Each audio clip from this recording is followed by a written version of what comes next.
Welcome to the Ingram Angle. Explosive and exclusive new information will put further pressure on Special Prosecutor Bob Mueller to resign. That's the focus of tonight's angle. Last night, we brought you a disturbing and revealing report about FBI investigator Peter Strzok, who was relieved of his duties in the Mueller office after it was revealed that he texted anti-Trump messages during the 2016 presidential debates. Previously, Strzok had been a top investigator on the Hillary Clinton email probe and was responsible for watering down the language then FBI Director Comey used to describe Mrs. Clinton's handling of classified information on her private email server. Isn't that neat? The original language called her grossly negligent, which, by the way, can be a criminal violation of the applicable statute. But it was changed by Strzok to merely extremely careless. Once again, Hillary ends up skating for conduct that would have put any of us behind bars. You see, Strzok was kind of a Forrest Gump of the FBI, but without any of the endearing qualities. Why do I say that? He was present during Hillary's one and only interview with the FBI. He was an agent who interviewed Hillary's longtime aides, Huma Abedin and Cheryl Mills. And then he helped grill former National Security Advisor Michael Flynn on January 24th. So I have a question. What the heck was Strzok's magic touch?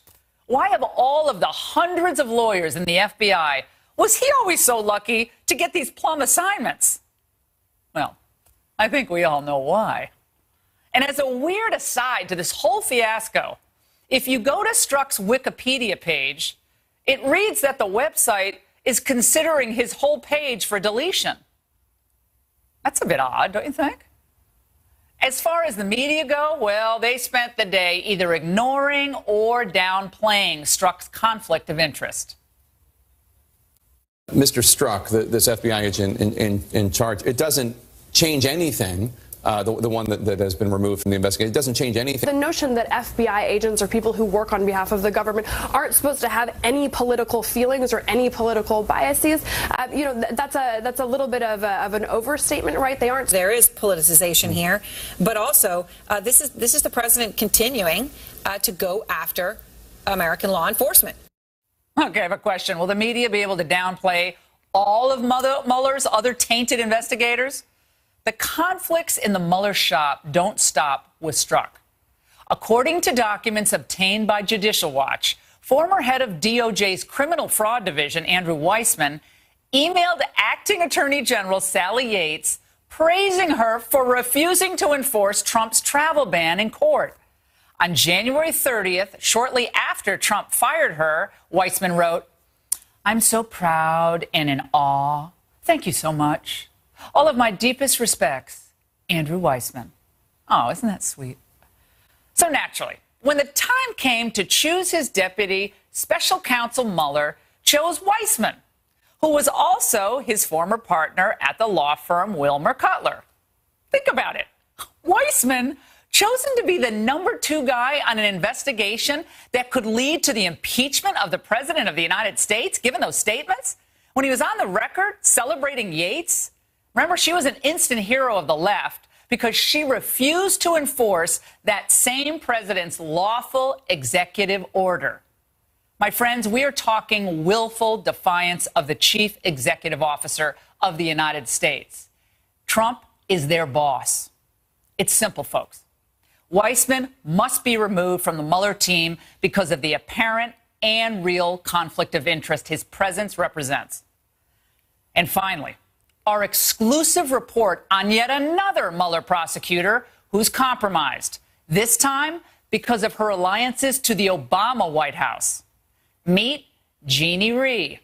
She was hired by Mueller in early June and also a partner of Weissman and also of Mueller's old law firm, Wilmer Cutler. Previously, she was a deputy assistant AG in the Office of Legal Counsel. That's for Obama, and that meant she gave official legal advice to the Obama White House on policy. But that's not even the most interesting part of the story. We've learned exclusively from sources on Capitol Hill that just weeks before joining the special prosecutor's team, Rhee was the personal attorney of former Deputy Obama National Security Advisor Ben Rhodes, and was, in fact, his point of contact with the House Intel Committee in its investigation into Russia. Now, she didn't actually appear with Rhodes at his closed-door interview last spring, but that was only because by then she was already working with Mueller. Oh, and did I forget to mention that she also represented the Clinton Foundation and donated about $9,000 to Hillary and her fellow Democrats? Once again, another member of the Mueller team has been exposed for brazen partisanship, which at the very least represents the appearance of a conflict of interest, if not an actual one. Let's face it, what we're seeing here is a pattern and practice of Mueller hiring known Clinton and Obama political insiders and boosters, supporters, to undo a presidential election. That was the election of Donald Trump. But what's the common denominator of the three amigos here? Well, they all hate Trump. But more than that, they're political adversaries. Given the gravity of the situation, given all that's at stake for America, Robert Mueller needed to assemble a team of unassailable professionals. They needed to run that investigation professionally and without any question. Instead, as we're documenting night after night, what Mueller did, he hired a pedigreed team of obvious partisans. A revolving door from working for political opponents of Trump to working on the investigation into Trump and his supposed Russian ties. What a total travesty. They should all step aside. They should all go back to their old law firm, their old buddies there, including Bob Mueller. And that's the angle. Joining us now for reaction in Raleigh, North Carolina, is Saul Weisenberg, who was the #2 attorney on the Bill Clinton Whitewater investigation, and in Washington, Democratic strategist Richard Goodstein. All right, Saul, let's start with you.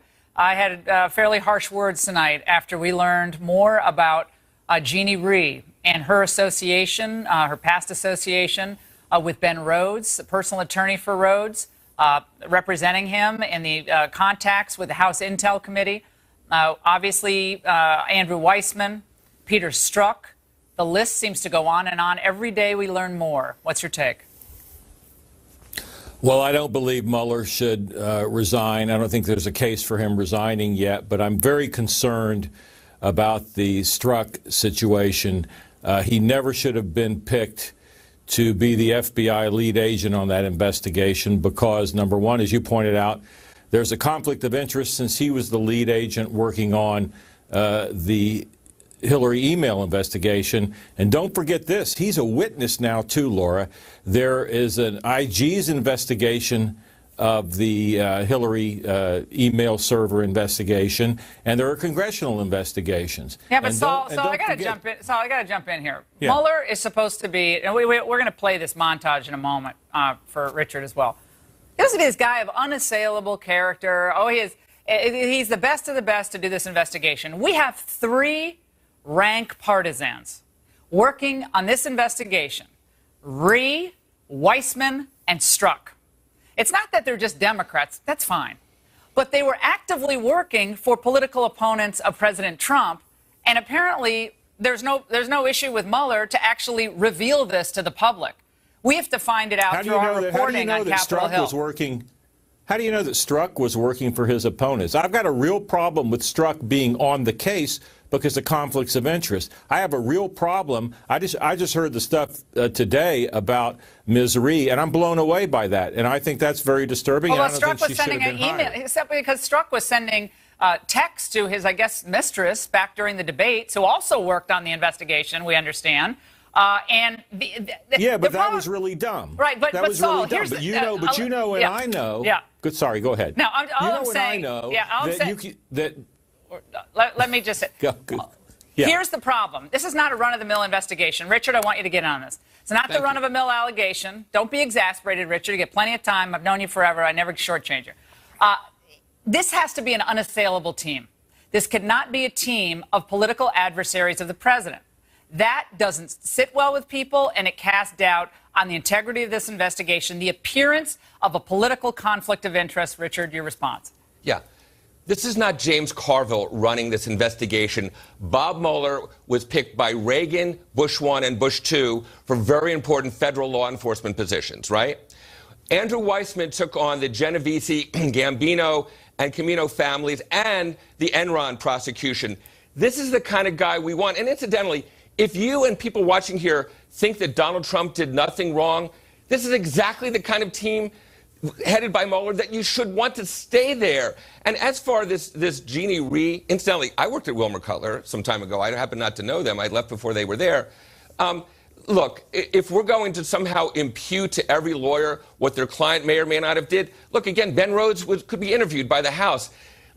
Look, unless every lawyer, Laura, hired by Mueller worked for the Federalist Society, I doubt you'd be happy. No, I doubt it. That's not what we're talking about. Saul, you can different. jump in here. You can jump in. It's not different. Look, different. listen, one second, Saul. One second, Saul. The Jeannie Rhee thing is fundamentally different. Saul, listen. Pardon? Neil Gorsuch made contributions to the Republican National Committee, made contributions to Republican candidates. So this notion that somehow political contributions... I don't care about Guys, one at a time. It's not going to work. One at a time. It's not going to work. Here's what, one at a time. This is how it would go down if the shoe were on the other foot.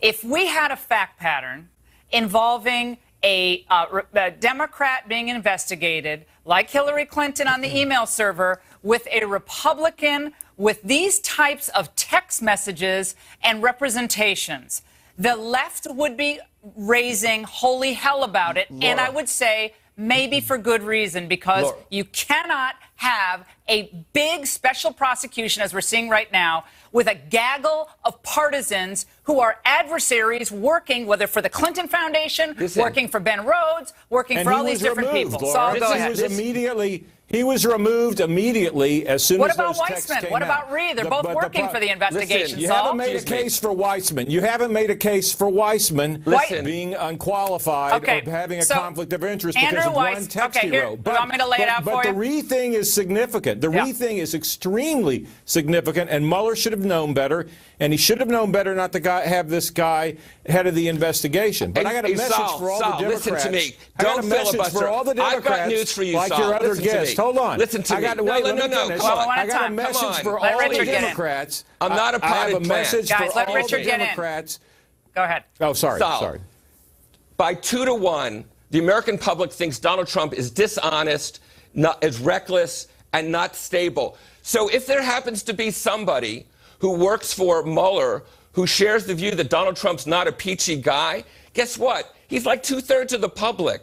And it's rich. It's rich. I don't have a problem with that. One second. It is rich. I don't have a problem with that. It is rich, Saul. Listen to me. It is rich when James Comey broke the rules to have his July 5th press conference attacking Hillary. Which is an idiotic press conference. By issuing the October 28th letter and did nothing to inform the American public change the language. about the Russians helping Trump. Okay, I got one more point into Saul here. One more point, because we're running way over. So here's the problem. Well, that's a non-issue. The point is the Clinton people. Guys. Wait a second. I thought it was my turn. Yeah, let me solve. Go ahead. The people on the left in the media who are complaining that Mueller is being unfairly attacked should look in the mirror. Because you mentioned James Carville. He set the playbook. He said, and I quote, Ken Starr is one mistake away from having his kneecaps busted. And that was a man who was regularly invited to the White House. So I don't like all this stuff that's happening to Mueller. I don't think Mueller should resign. But they're taking the Clinton playbook. Yeah, the war room. And let me tell you, it's coming back to bite them. All right, guys. There's a lot more to say on this, but unfortunately, we're way over. Thank you both for joining us, Richard and Saul. Sure. And my friends, you will not believe who is